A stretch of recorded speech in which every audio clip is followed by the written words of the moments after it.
Welcome to Dear Diaspora, a podcast celebrating the African diaspora and the changemakers, innovators, and entrepreneurs working to make our world a better one to live in.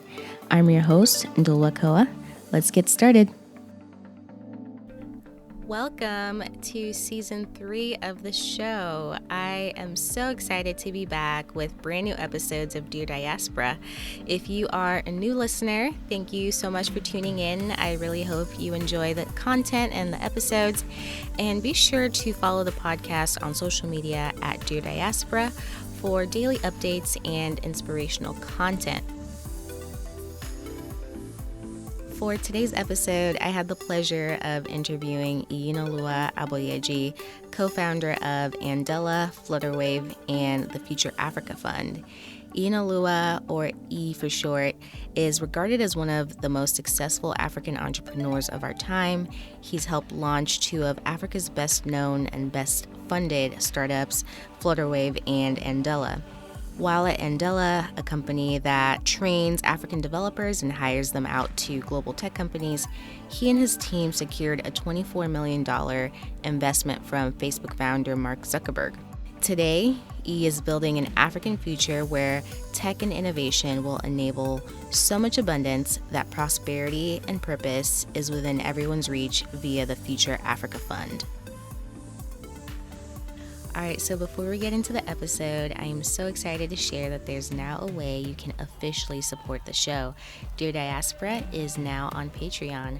Patreon allows you to support your favorite content creators, and in exchange, you get exclusive content only available to you via the Patreon platform.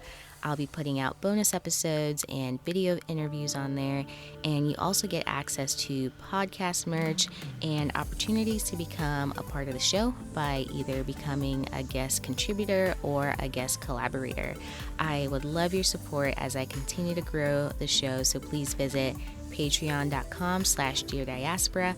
That's patreon.com/deardiaspora, or check out the link in the show notes to learn more and become a patron today. Today's episode is brought to you by Certified Africa. If you are interested in returning to, investing in, or visiting the continent, Ghana is such a wonderful place to start. That's why I'm so happy to partner with Certified Africa, a company that specializes in unique travel experiences that connect Black travelers to movers and shakers on the African continent. This December, I'll be heading to Accra, Ghana for Certified Africa's New Year's Eve in the Motherland Beyond the Return experience, and I'd love for you to join us. There will be opportunities to network with entrepreneurs, meaningful cultural experiences, and much more. Check out the show notes for more information or visit deardiasporashow.com to learn more. Oh, and using discount code DearDiaspora gets you 10% off the entire trip. Now, back to the show. During the episode, E shares more about his upbringing in Nigeria, what it was like to study abroad in Canada, and how his mom's entrepreneurial endeavors actually inspired his. We get into some of the biggest lessons he learned building Andela and how he overcame fundraising and some of the challenges that African-led startups often face. He shares his thoughts on what some of the most urgent challenges Africa is facing are and how we can transform them into global business opportunities, why Africa continues to be a hidden gem that the world overlooks, and how you can invest in African-led startups via the Future Collective. I cannot wait for y'all to listen. Without further ado, here's my conversation with Iyinoluwa Aboyeji. E, thank you so much for being a guest on Dear Diaspora. I'm so excited to have you. Thank you very much for inviting me. Absolutely. Let's get started by getting to know you just a little bit better. Where are you from and where did you grow up? So I'm a Nigerian. I was born in Lagos, Nigeria in 1991. But I grew up all over Nigeria, really. From between 1991 to 2000, right before 9/11, I was in Lagos, where I did primary school. And then in the 2000s, I oscillated between the Niger Delta, Warri, Nigeria, and the North, Nasarawa and Abuja, where I went to a Jesuit school called Loyola Jesuit College. Then I went off to university in 2008. I went to University of Waterloo in Canada. I spent 5 years there, at first studying and then ultimately building a bunch of startups before coming back to Nigeria in 2013. Wow, wow, that's amazing. And when you went to school, did you know like you wanted to be an entrepreneur, or was it something that just kind of sparked your interest as you Um, went along? it wasn't really as exotic a life career choice as it seems these days. I think my entire exposure to entrepreneurship before I got into university was through the Junior Achievement Program in my school. And to be quite honest, we mostly thought about the work we did as just like as a hack, short-term illicit gains. Because I went to a Jesuit school, a strict Jesuit boarding school. Provisions weren't allowed. We weren't allowed to have money. But through JA, we're able to um, money launder quite a bit of our black market gains from selling contraband, snacks, and Valentine's presents for inflated prices on campus. Wow. Um, so, so that was my entire exposure to entrepreneurship. I was literally the junior high version of a dope dealer, but this time I wasn't selling drugs, just lots of snacks and fake roses and Valentine's gifts to dopey teenagers. Oh my goodness. So you always had like that entrepreneurial spirit, I guess, even though you didn't know what you'd want to do eventually in the future. Yeah, I mean, I always did have a business streak. I grew up with my mother who used to sell ice fish from home. And I remember one of the times I actually, I think my earliest memory when I was like 7 was when my mother, you know how when visitors come to your house, they give you money. And usually your mom keeps it and you never see it again. So one of those days I had insisted on taking back my money. And my mom had said, hey, since you're taking back your money, you might as well go fend for yourself. So I take it. She was obviously joking, but I took my 20 naira. I went and bought some garden eggs and I tried to sell them. And then I just bought more garden eggs and ate all of them. So that was my I guess the African version of selling lemonade at a stand. But that was, I mean, we my mom was particularly entrepreneurial. I definitely picked up some of the bug from her. But it wasn't something that, we thought about entrepreneurship as more survival in my family. It was something to do while waiting for a job or while waiting for a big break, or while when there's no other option. It wasn't necessarily like a life choice, a career life choice, the way we see it today. So it's great to see people evolve from survival entrepreneurship, as I call it, to career entrepreneurship as we see it today. Absolutely, absolutely. And so what did your parents think? So like, you were in college and maybe you're just finishing up or almost done and you're getting more into co-founding businesses and stuff. How did they respond to that? Were they supportive? Not initially. I think they saw it as a big distraction. I was fairly smart in school, fairly. I actually did my fourth year paper and my second year. And the goal was, I was going to go study law and I was going to be a big time competition lawyer, defending monopolies. And then I got this entrepreneurship thing. I met a friend of mine, Pierre Aries, who had gone to do, we had this thing called cooperative education at the University of Waterloo, where you had to do 2 years of work to be able to graduate from a 5-year program. And so my friend Pierre went over to Silicon Valley. I went to the UN. He came back from Silicon Valley, couldn't stop talking about it. We went to watch The Social Network. So I got the bug.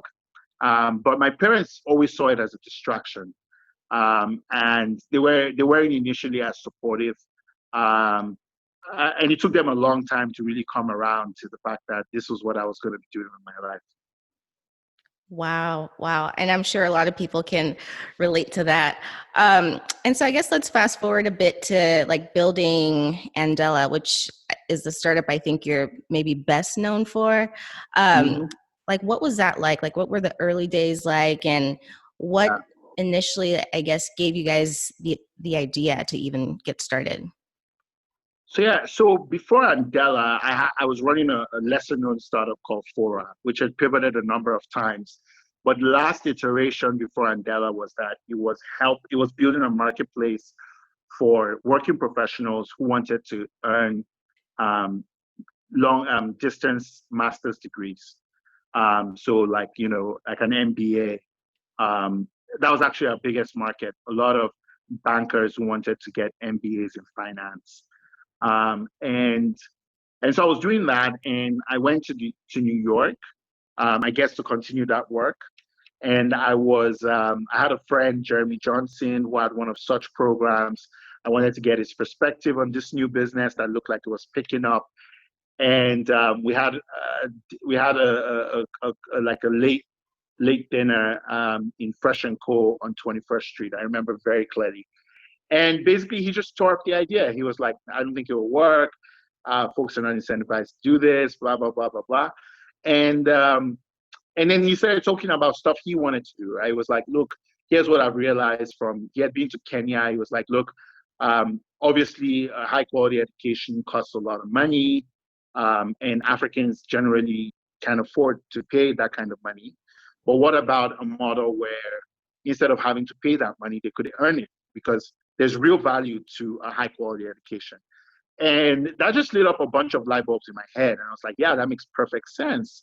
And so I told him, hey, why don't I go try out this your idea and you back me to do it? Since you wouldn't back me to do this other idea I have, you back me to do this one. And he was like, sure, like, why don't we do that? So that was how literally we pivoted again, but this time as a side project, to basically putting out this call out where I basically wrote, it's still on Twitter somewhere, no experience required. We'll pay you to learn how to build software. And we had about 700 applications. Oof. So I knew we were onto something. So we sieved through the applications, did a bunch of interviews. I didn't have any money to go rent a space. So there was this lady who I worked at her office like 2-3 times a week. I was trying to get her to invest in Fora. Her name was Mrs. Adeoye, or her name right now is Mrs. Adeoye. And I tried to get her engaged by going to her office and so on. She wasn't, but she was willing to give us this space, right? Her boys' quarters, to do the training program. So we went and we did a program there. It was a huge success. A lot of people dropped out because it was kind of like a elimination style training program. But a lot of people stayed through. And I think at the end we had about 5 really good candidates. And then we put out tweets about their work and asked people to apply. And this time 4,000 people applied. Wow. So it was crazy. But we also had a lot of interesting disappointments, right? Like at first, I had to fund the business a little bit by myself, and then Jeremy came through in a big way with some more money. And then when we did the first class, him and Christina actually came down to Nigeria to see the first class graduate, and they were really inspired by the work. And that was when they started to think seriously about getting engaged, which was amazing because I knew that I couldn't keep up with the capital requirements of building it, and I needed a CEO who knew how to handle that piece, and particularly how to get foreign clients, had the trust of the people who would be our clients. I mean, a Nigerian guy on the internet soliciting software companies to use Nigerian talents, not particularly the most comfortable image, unfortunately. So So, they played a really critical role in making sure that we had the clientele. And then we just kept operating. We had quite a number of challenges still getting people on board. We had a number of challenges with space, right? Like we moved 6 times in the first year to Oh my. offices all over. It was crazy. But it was a fun time. It was really fun experience building that brand from the ground up, changing the lives of young people. A lot of the young people who were part of that are now today, big men and women all over the world, which is amazing. So yeah, I mean, it was a blissful experience, I'll say. Wow. Wow. I mean, yeah, what you guys were able to build is just incredible.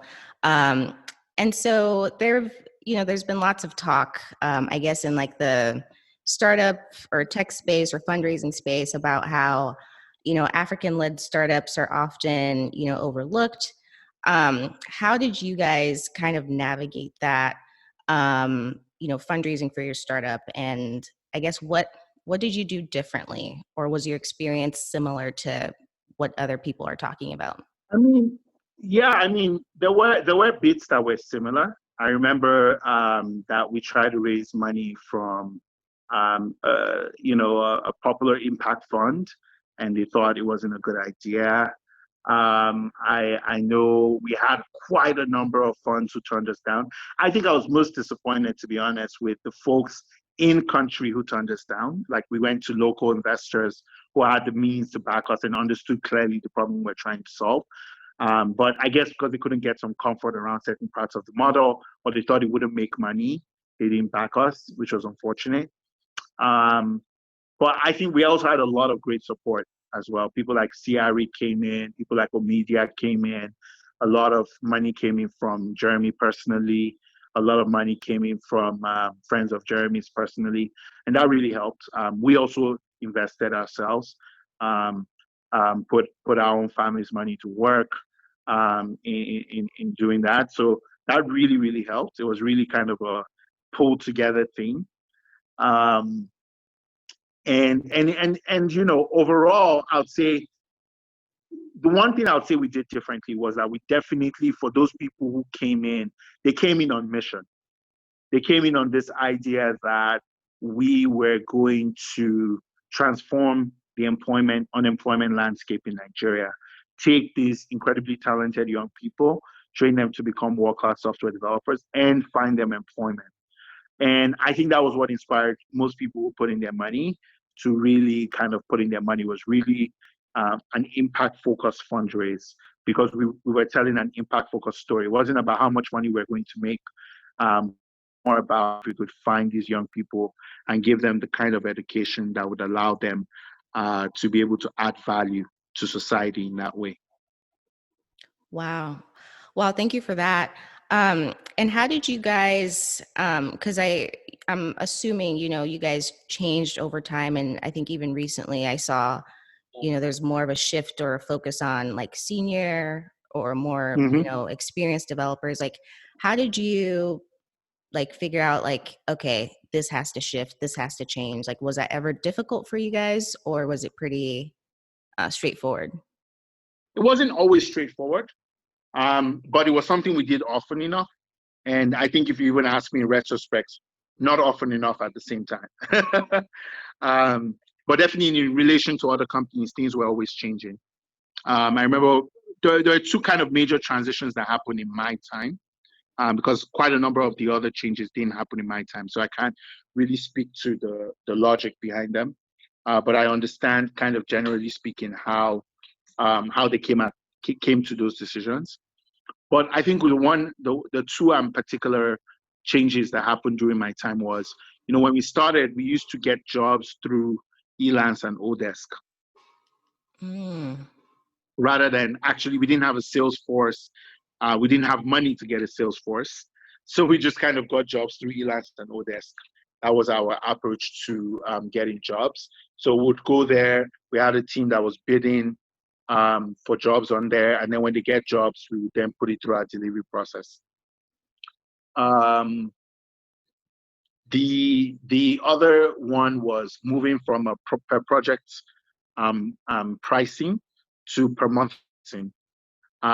We at the time we had been doing per project pricing, or quickly realizing that it wasn't serving the needs of the entrepreneur who wanted to grow with the team and didn't really appreciate having this project style approach to building very critical infrastructure. So to accommodate those people, we started to offer a salary, basically like a fixed recurring cost, right? And basically that really helped us because it helped us make our revenue more predictable. So when we close a customer, we could count on them for a year rather than for 3 months, and that really helped us. So I think those were the two major changes that we made. So what would you say was your biggest lesson you learned building Andela? Yeah, I learned a lot of things building Andela. I'll be honest. I learned so much from building Andela, but I'll pick on 3 lessons that I learned from Andela. I think the biggest one is mission is very, very key to building a great company. And Andela was a kind of company where we all lived in the same house. We all lived and breathed the company. Literally every waking hour was Andela's. And it showed, it cascaded down into the culture, where people were willing to do quite a bit to get that company off the ground. And we wouldn't be able to do much but for that reason, right? So that's number one. Number 2 is the team is super important, especially great teams. Like it takes a really, really great team to build something like an Andela. And we had the best of the best. We had Christina, who turned down a PhD at Harvard to come to us. We had Adam, who had just he just stepped down as speechwriter to Obama. Adam Franco. We had Jeremy Johnson, who had just IPO'd an education company on the NASDAQ. Mm-hmm. We had Bryce, who was joining us from Pivotal Labs. We had Nad, who was joining us from Google. So we had a really, really stacked team, and that made a big difference in our outcomes, right? Without that stacked team, we wouldn't be able to do much. And then I'll say, finally, it's just like I'll say, but my biggest lesson from Andela is how important it is for you to, especially as you grow as a company, think very, very carefully about externalizing your impact, right? One of the things that Andela did so well was Andela Learning Community, taking the learnings of the first 4 walls of Andela outside of Andela, and then leveraging that to build a new kind of pipeline for its own program. And that worked out really well as well, right? That was a big one for us. And so that has cemented my thoughts around how to think about building a truly impactful company. It's so important that you guys are all bought into the mission. It's so important that you guys are thinking particularly strategically about your business, and that you have a team that can do that with you, a fantastic world-class team. And it's really, really important that you can externalize your impact. So Andela was responsible not just for building a great $650 million plus company, but for really waking up an entire ecosystem of developers that has continued to replicate itself till this day. Absolutely. Absolutely. Such impactful work. Definitely thankful for that. And it's just amazing to see, once someone has that Andela stamp, that Yeah. almost is like a it verifies that this person is top notch, super talented, and more than worthy of your opportunities. So it's really cool what you guys were able to do. And so I guess let's switch gears a little bit to building like an African future. I feel like that's kind of what you're focused on now. And so let's start by just maybe discussing like what Africa's challenges are and what you think, like in your opinion, are some of the most pressing challenges the African continent is facing. Sure. So what we do at the Fund for Africa's Future, which is the full name of the company, is leverage technology and innovation, and partners, including innovators and investors, to basically create a platform for turning Africa's biggest challenges into global business opportunities. That's what we wake up to do every day. And for us, we really see in the challenges amazing opportunities, right? When you think about very basic stuff like food, what opportunities do we have to ensure that we can increase the quantum of food we produce by leveraging technology, so that we can have less people dying, so to speak, right? Of hunger, right? How do we solve the problem of unemployment on the continent? How do we solve the problem of schools on the continent? There are almost 12 million kids out of school, right, in this country. How do you solve that problem? So our theory has generally been that you leverage technology and innovation. Whether it's somebody who's leveraging, we have a company that uses certain kinds of machinery to crack palm nuts. Normally that was done manually, but now that can be done virtually. Using machinery to make clothing. I think about these things as the basics, right? How do you, at scale, create the basics for African life? Food, shelter, clothing, different kinds of opportunity. And as you do so, create jobs for tons of people. So I am particular about deep technological innovation that solves these problems. A lot of these challenges are not challenges that can be solved, what I would say, arithmetically. They have to be solved in a very geometric way. So if you think about something like the mobile phone, personally, I see the mobile phone as the last great invention that has really impacted lives in Africa. Because all of a sudden, it opened up commerce in a way that one would never have imagined before, right? Both in terms of communication with people. I remember there was a time when I was younger where if you wanted to go see your relatives, you actually had to show up, without knowing whether or not they were home, right? You want to talk to your brother who lived abroad, you had to go wait in somebody's home just to be able to speak to them. Now you can just call people how you like. So in terms of those type of stepwise technology functions that help you erase a problem and can scale because they're cheap, they're affordable for the masses, distribution has been thought of, they're real innovations because they solve critical problems for people. That's the kind of stuff that I'm super excited about. And it's usually the most basic. Totally. And from the time you've spent in Nigeria, you said you've been there since 2013 now, or 2014? Yeah. 2013. 2013. So are you seeing a lot of that type of entrepreneurship where folks are coming up with solutions to, some of our most, basic needs? I'm seeing these solutions. Unfortunately, a lot of them are not getting backed, which is where we come in. So, for example, there's a company we're super excited about that we backed a couple months back called Tambua Health.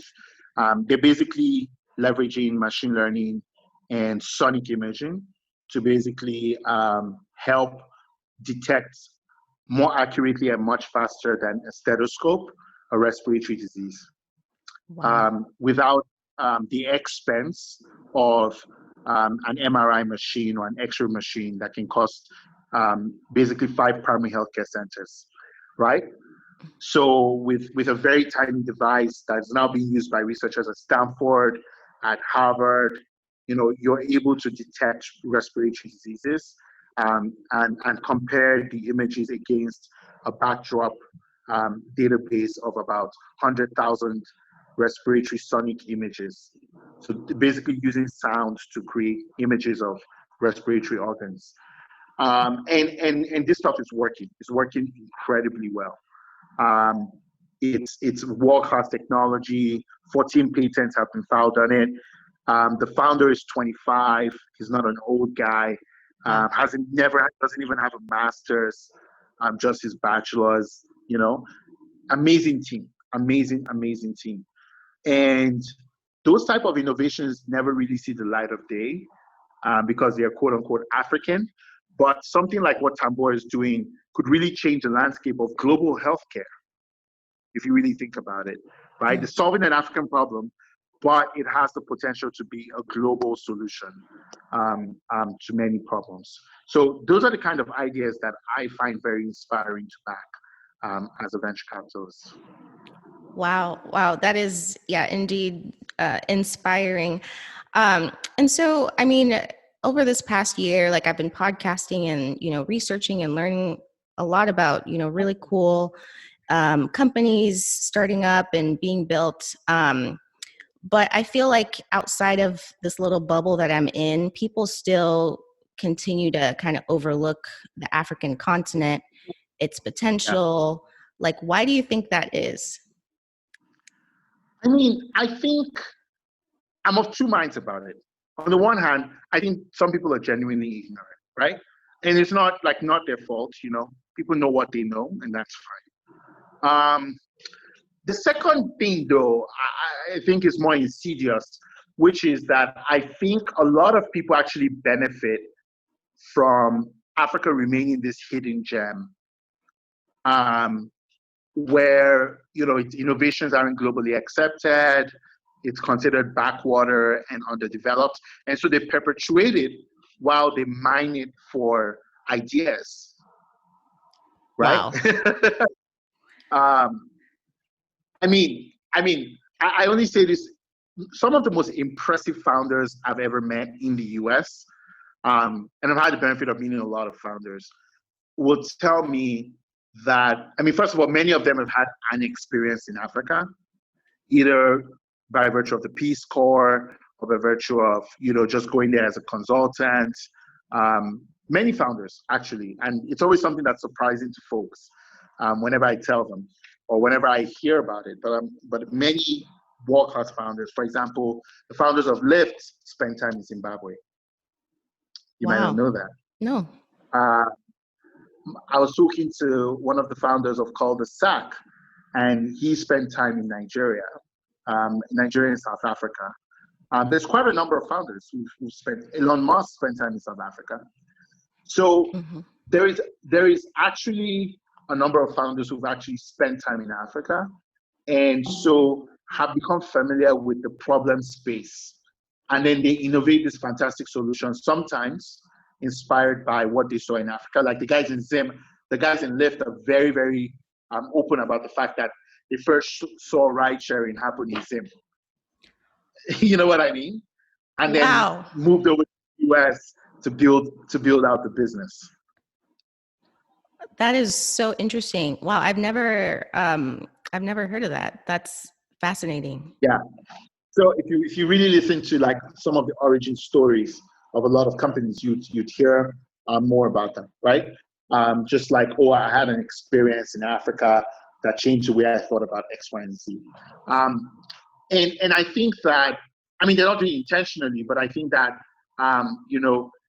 if more African founders were taking the reins and thinking of the problems that we have here as global problems, because they really are global problems, and we have more of a capacity to solve them at the appropriate cost basis, and with more resilience than other markets because of just how uncertain things are here. So I think that's a big reason. But I think ultimately, if it falls, whose responsibility is it to fix that? I think that's the most important question. And the answer to that, in my opinion, is Africans, particularly Africans in diaspora, right? Because not only are you familiar with these challenges, you also are familiar with the technology and innovation required to fix these problems. And you have the ability and the network to build these businesses. You know what I mean? So it's actually our diaspora and people in Africa are best positioned to actually produce fantastic solutions to these problems. So yeah, I mean, I think that, you know, the tide is starting to turn. I think the more Africans start to fund African businesses, particularly at the earlier stage, the more of a fighting chance we have to build global businesses. And that's going to be extremely good for Africa over the long term.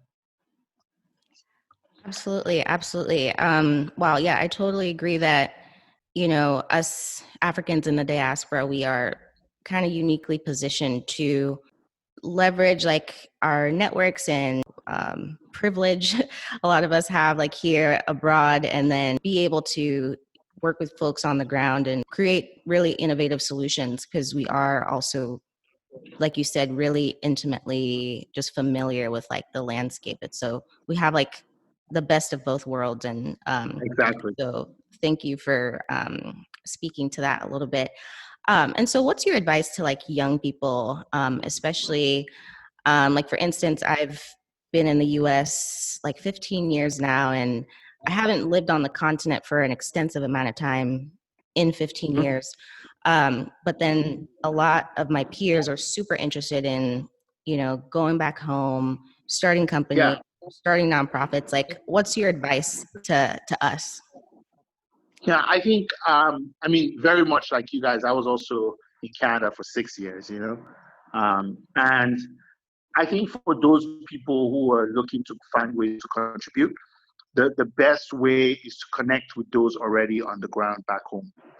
Find ways to connect with them, find ways to support what they're doing, invest if you can. I mean, Future Africa Collective offers diaspora who are qualified accredited investors an opportunity to invest in breakout founders. If you can't invest, you can support in other ways by providing support and advice for founders back home. I would say, you know, that engagement is very critical, because even when you decide to come back, you want to be plugged into some sort of community that can help you. But that only happens if you're also as generous as you're expecting people to be. And that means like when you had the opportunity, you were also contributing. While I was in Canada, I made it a point of duty to be in touch with a lot of leaders of the ecosystem, to support, to help when I could, to provide advice when I could. So I think it's important that more and more people in diaspora look to do that. And then, you know, look for ways to get your feet wet, right? 1 quarter, now that we're all remote, you know, spending 1 quarter on the continent is not a bad idea. You know, you get a feel for the local environment, what problems are interesting to solve, and you know that can all be paid for by your company, right? Which is awesome. Absolutely. And exactly, and I think the more of our diaspora bring capital, bring expertise to the table, forge a sense of community. You know, I think the closer we're going to get to this world that we describe, and at Future Africa, the way we put it is that the Africa we want is an African future where technology and innovation enables so much abundance that prosperity and purpose is within everyone's reach. That means everybody is able to make money by doing work that they love. So I think that's the world we all work for. And provided that we're very focused in this mission and we look for ways to to to raise each other up, I think we'll get there. Wow, absolutely. Thank you for that. And could you tell us a bit more about how the African diaspora can get involved with the Future Collective? Are you able to share like how much you need to have to, invest? Sure. Sure. So if you're in the US specifically, if you're not in the US, you can invest, you can always invest. But because of your SEC, for US folks, you have to be an accredited investor. The good thing is they've expanded the definition of accredited investor, but prior to now, it meant that as an individual, you were earning $200,000 a year, and as a family or joint spouse, you were earning $300,000 a year. Mm. And then it also meant that, but now it also qualifies for, if you take an exam like a Series 7 exam or Series 64 exam to be like a financial advisor, you also qualify to be an accredited investor. So that's the good thing. Now, if you're an accredited investor, you can go on future.africa/collective. And basically, what we do at the collective is that we give you an opportunity to lean on our 5 years of experience angel investing in some of the most exciting companies in Africa: 54 Gene, Tambua Health, Bamboo, Flutterwave, of course, Andela, of course, Max, Lorry, Kobo. We've basically invested in almost every success story out of Africa over the last 5 years. We have an incredible track record, 174% IRR over the last 5 years. We've 9 times our assets. So we started with $1.5 million of our own money. Now it's $14.2 million. So we have a good track record, and so we have good taste, basically. Yes. And we're going to identify companies that are solving some of our biggest challenges and turning those challenges into global business opportunities, and present them to you as an investor every fortnight. And all you have to do to be able to receive these investment offers is pay $1,000 annual membership fee. And we present you with these options, and you can invest a minimum of $5,000 into each deal. Oh, wow. So pretty affordable way to angel invest. You don't have to worry about sourcing deals, struggling to get into deals, etc., etc. It's all managed by AngelList, so completely above board. You don't have to worry about my integrity here. Even though I have it. AngelList manages everything. You wire your money to AngelList, you get your investment AngelList. Everything kind of works with AngelList. So yeah, I mean that's basically the core Future Africa Collective offering. We also have the rolling fund, so people want to get in on deals because with the collective, we can't bring deals to the collective unless they're raising above $100,000. But sometimes there are companies that are much earlier in their evolution, and people like to get in super early. There you would be relying completely on our judgment, though. We will fund about 20 of those companies every year with up to $50,000. And essentially you invest in the rolling fund to be able to do that. So those are kind of like the 2 vehicles that we leverage. Very cool. Very cool. Wow. I mean, that's super inspiring. And yeah, I hope people, can look it up and, figure out ways they can get involved. And so my last question for you is, what excites you about Africa's future? There's a lot. There's a lot, really. But I mean, I'm one of those people who really believes that demography is destiny. And if you look into the future, even just 20 years from now, in 2035, Africa is going to have more than half of the world's working population. And I think about when we've been given the opportunity to bring creativity to the table, to bring energy to the table, to display excellence because we've been given the right resources and orientation. We really, really bring it, right? And I think about that with the power of technology on a global scale. How much more impactful could we be as an entire race if we lived in a future where technology and innovation is making prosperity and purpose something that's accessible to every single person? How many more burner boys will we get? How many more Acons will we get? How many more talented developers will we get? How many more talented marketers like you will we get when we are allowed to bring our full selves to the table? There are a few of us who are privileged enough to be in the diaspora right today, but think about when there's 100,000 more of us, and we don't even have to be in the US to be able to contribute to the world. That excites me because technology really gives us the power to create value and capture it like we've never been able to do it before. I mean, Africa's biggest export to the world has always been its people. People talk about our raw materials and oil and all that, and that's okay. I mean, it's good. We've been blessed with all of that, but its people have built the globe in ways we can't imagine, right? That's what the legacy of slavery was that our people went and built the whole world and got nothing for it. Now with technology, when we can build the whole world and actually get something for it, I'm just excited to see what we do with that power. Thank you so much for that, E. Yeah, definitely excited about Africa's future and really, really thankful for the work that you're doing with the Future Africa Fund and the Future Collective. And it's just all super inspiring to see, and I hope to see even more of it. Definitely appreciate your time. Same here. Thank you for giving me an opportunity to speak to folks.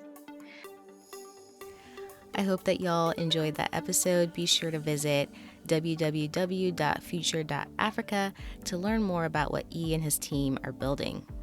Today's episode is brought to you by Certified Africa. If you are interested in returning to, investing in, or visiting the continent, Ghana is such a wonderful place to start. That's why I'm so happy to partner with Certified Africa, a company that specializes in unique travel experiences that connect Black travelers to movers and shakers on the African continent. This December, I'll be heading to Accra, Ghana for Certified Africa's New Year's Eve in the Motherland Beyond the Return experience, and I'd love for you to join us. There will be opportunities to network with entrepreneurs, meaningful cultural experiences, and much more. Check out the show notes for more information or visit DearDiasporaShow.com to learn more.